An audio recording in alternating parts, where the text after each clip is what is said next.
Welcome back to the Story of Liberty. In 1982, there was a prayer meeting started by a Lutheran pastor. His name was Christian Führer. They used to meet on Monday nights, and it grew to about 500 people. It's told that he's still there to tell the story of what happened through that prayer meeting.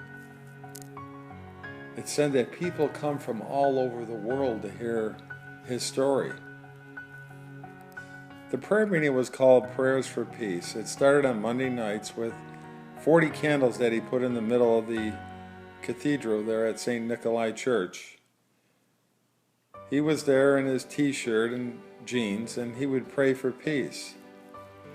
And he would say, "Oh Lord, isn't 40 years enough?"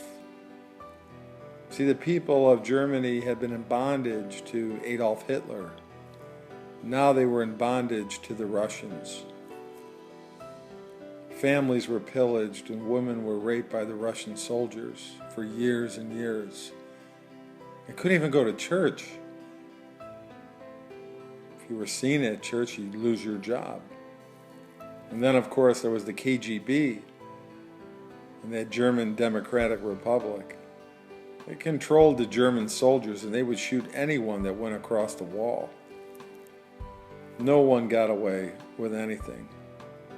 They actually found out that Christian Führer was having a prayer meeting, and they got into that prayer meeting, and they took him out, and they dumped him in the snow 20 miles out in the wilderness, but he would not die. He walked back. The next Monday, he had his 40 candles lit again. They took the jobs away of all the men, and then young people began to come. And that prayer meeting just kept growing and growing for 7 years. And now it was 1989, 7 years later, on October 9th, Monday night at 5 p.m., 2,000 people gathered in his cathedral in St. Nikolai Church. And Christian said, "Tonight I'm going to have each of you light your candle. We're going to walk outside, not with 40 candles, but with 2,000. And then we're going to walk out there, and there's going to be 600,000 Germans to meet us.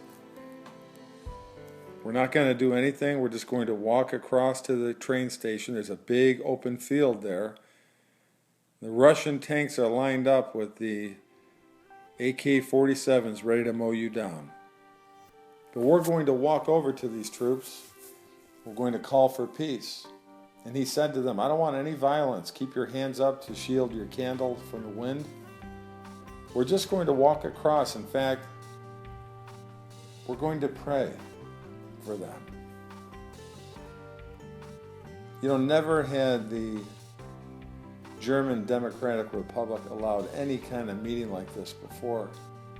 But 600,000 Germans walked across that field.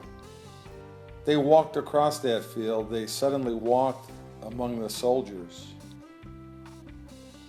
The 2,000 people made such an impact. The Russian tanks were there. And then one by one you'd hear a click. A soldier dropping his gun and picking up a candle instead. And then another click. Click, click, click, click.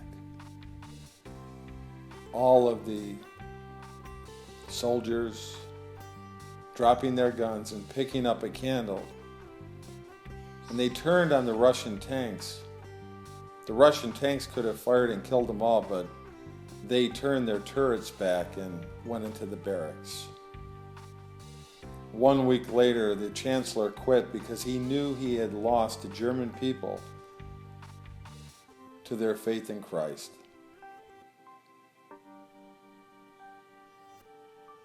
It was 1 month later that the wall came down in Berlin. Ronald Reagan made a huge impact in the cause to bring down that Berlin Wall. It was one of the greatest events of the 20th century. But we should know that the real cause of the Berlin Wall to come down was a prayer meeting led by a Lutheran pastor, Christian Führer. The day of national celebration for the unity of Germany is not the fall of the Berlin Wall. It's October 9th. Because on Monday night at 5 p.m., on October 9th, 1989, 2,000 people gathered at that beautiful cathedral of St. Nikolai Church with Pastor Christian Führer. And they walked across, and the rest is history. That, my folks, is a story of liberty we should all know.